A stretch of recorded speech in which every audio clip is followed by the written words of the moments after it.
Okay, so today I want to talk about the topic is about the same data with different insight. The reason why I want to do that is a little story behind it. About 6 years ago, about 2017, and the company that I work with is also work with charity, and they want to have the data set about using Tableau, because Tableau at that moment is really new, and also using a Senki diagram.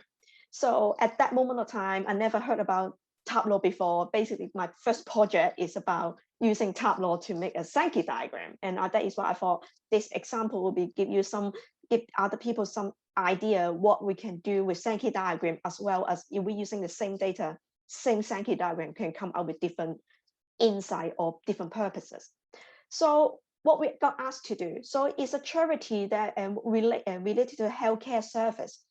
We the whole project is about conducting about 18-month drug trial, and the patient will have every 6 months we have a follow-up meeting. So basically we got 4 different meetings before it finished the trial. So days, month 0, month 6, month 12, and month 18. So being a data scientist, I'm responsible of collecting all the data about those patients. So when I say those data, what does that mean is like when they're using the drugs, do they have bad side effect, or do they like diet, for example? We collect basically like everything that we can in this period of time. And my job is about collect every data point to explain back to different type of people. So for me, this project, you can see that the first appointment, we got 100% of the focus group. And then on the second appointment, we only got 80% people left. And then so far and so on. About the fourth appointment, we only got 40% people live in the pool. So for that, I need to explain to 2 different group of people. One is the manager, the other group is the researcher.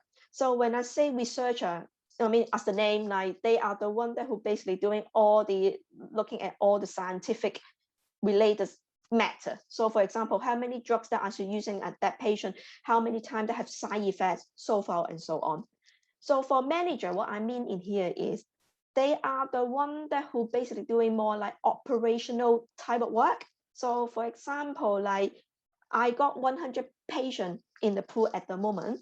They will be the one that who send out the follow-up letter. They will be the one that who find out, on the day, if the patient coming into the setting, have I got enough staff like nurses or researcher or doctor? So they are the one that who more like an operational or management style, that kind of people.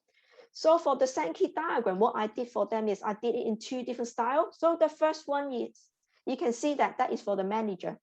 They only care about the people still in the trial. So at the first meeting, you can see we still got 100 patients in the trial. And then the second one, we got 80 people, and then so forth, and 65 and 40. They want to know about, during the first time to the second appointment, they want to know how many people lost touch and how many people die. So that is why that we're showing them like, well, based on the first appointment, how many people going to second step and where are they?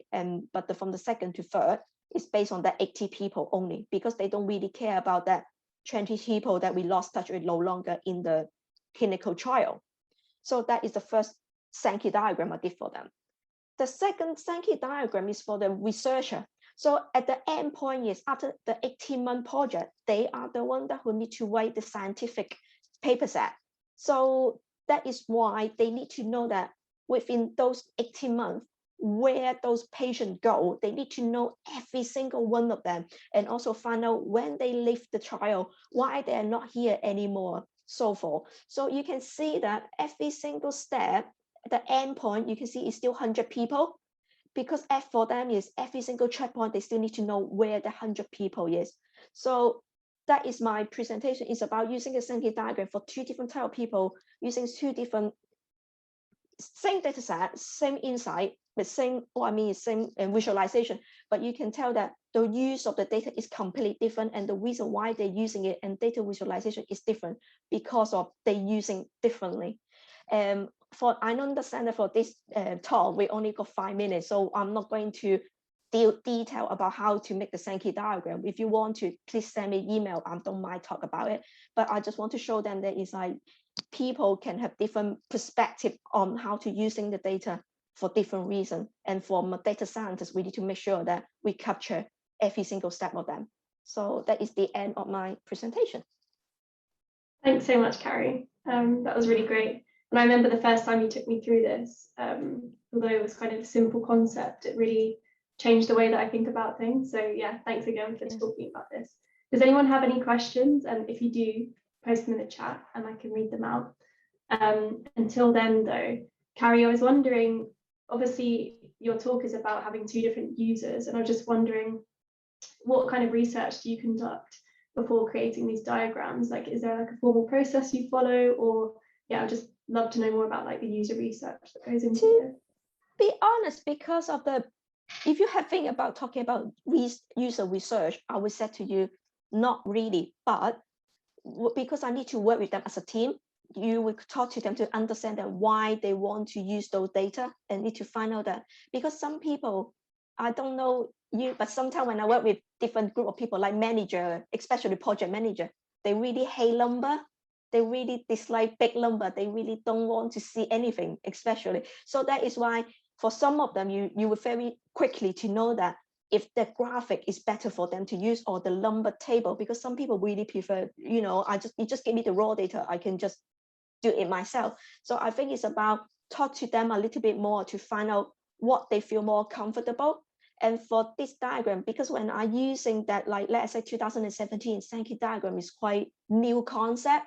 So the people that I present it to, they are also have an open-minded. So basically, you're trying to make sure for start is you need to understand the recipient, are they happy to get understand, how to say, are they open to have a new concept, for example. And secondly, you cannot build it in, how to say, from 1 to 0 and 0 to 100. You can't do that. So basically, we have a transition period. So for example, if you see the slide that I got, you can see the final chart that I put it to them.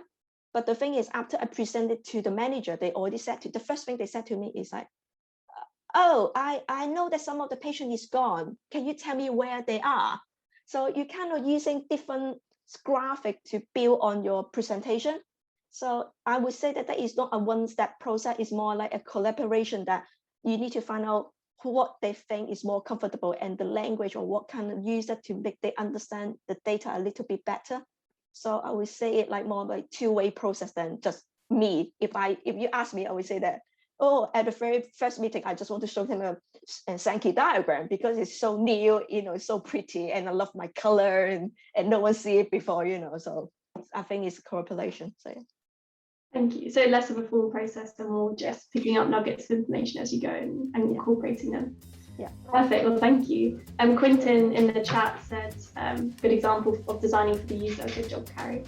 Oh, thanks, Quentin.